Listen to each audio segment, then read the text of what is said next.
So should people be required to get a vaccine passport? And we're hearing this debate start to really pick up steam, and you have two sides. You have some people who are okay with it. They've already been vaccinated. They're okay with getting a vaccine passport. They want to travel. They want to be able to go to these large events. And so if a vaccine passport would allow them to be in the front of the line, some of these people are okay with that. And then you have people who are not for a vaccine passport. They think there's some privacy issues when it comes to that. Either they have they've been vaccinated, but they don't want people to know that, or they haven't been vaccinated and they feel that this shouldn't be something that's forced upon them. And so that's the debate right now. And I want to show you a clip real quick. And this is going to be about New York, because New York has already started to roll this out, this vaccine passport. And this might start rolling out in other states.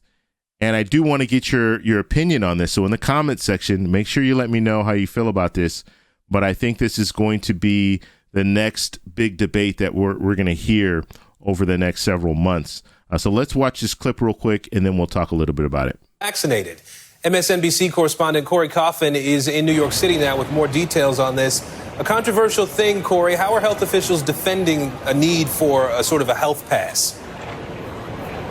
Yeah, this really seems like the next major debate in the pandemic, Aaron. And what they're saying is that vaccine passports should be a good way to allow the public to feel more confident to come out into these crowded spaces, and also a good way for cities and industries to be able to reopen up with these large numbers and get back to normal without a fear of resurgence. For example, like where we are, all these people out here out in the open air, but inside stores, inside Broadway, that sort of thing. If you're not familiar with what a vaccine passport is, I'll explain it for you. It's basically a digital record to make sure that, it's not just your doctor that has that information. It could be you too on your phone in a QR code. You can provide it to whatever venue you go to, and then they'll see that you're fully vaccinated. It's already been used at Madison Square Garden, Yankee Stadium, and it's also being considered in other states, not just New York, Illinois, Hawaii, Colorado. The problem is people who have used it so far here in New York say that it actually can be quite complicated, a little bit cumbersome, and it can be easily duplicated. People can take that QR code and use it again and again.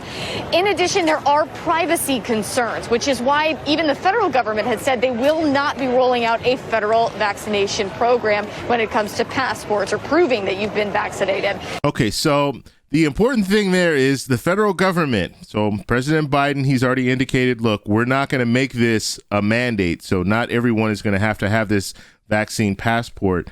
However, the private industry, can they require it? So, and that's the talk. So if you fly on a certain airline, can they require that you have this vaccine passport? Airlines are already requiring that you provide a PCR test if you want to travel to certain areas. And then you have to look at other countries. Are other countries going to be requiring this of us? So if I want to travel into another country, do I have to have a vaccine passport in order to travel? And if I don't have that vaccine passport, does that mean that I have to do that 14-day quarantine when I get to another country?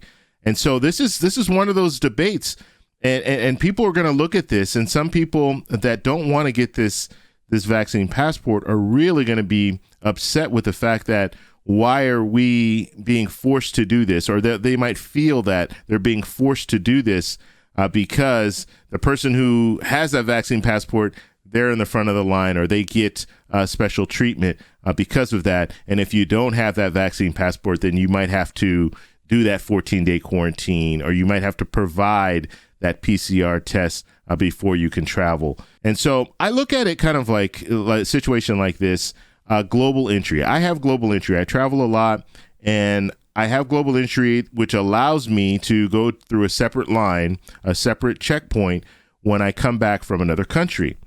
And when I go through that separate checkpoint, there's usually not very many people there. So it usually takes me about 5 minutes to go completely through customs, where the average person, they might wait an hour, 2 hours to go through that same custom or go through a different custom line.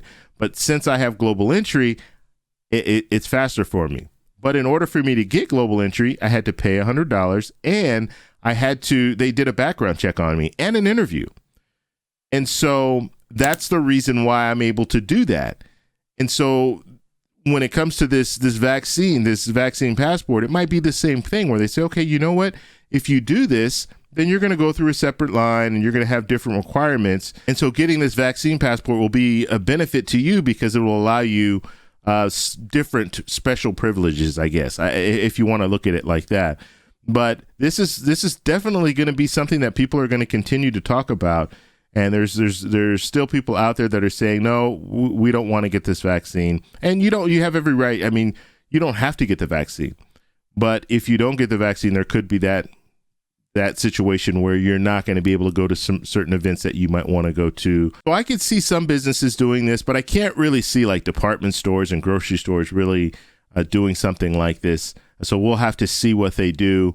But when it comes down to it, I think it's probably going to mainly affect like large crowds. So a large gathering, if it's a large event or a travel, things like that, I think we'll probably see a vaccine passport for that, but nothing where it's like day-to-day activity. I just can't see that being the case. So I want to know what you guys think about this. I think it's, like I said, it's going to be an interesting topic to talk about for the next few months, because you have two sides. You have some people that are for it, some people that are adamant against it.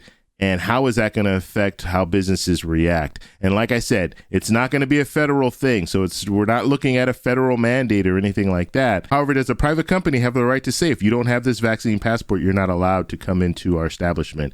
And when you look at schools, and this is another thing, some colleges are starting to say, well, we want that vaccine passport as well. That's going to be a requirement for you to come into our college.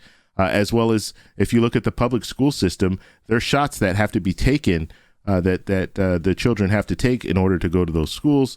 So are we going to add this vaccine passport, this COVID-19 vaccine passport to the shots that they need to get taken? Who knows? So let me know what you guys think down below. If you like this video, please give me a thumbs up. Please subscribe for more, and I'll talk to you in the next one. Bye.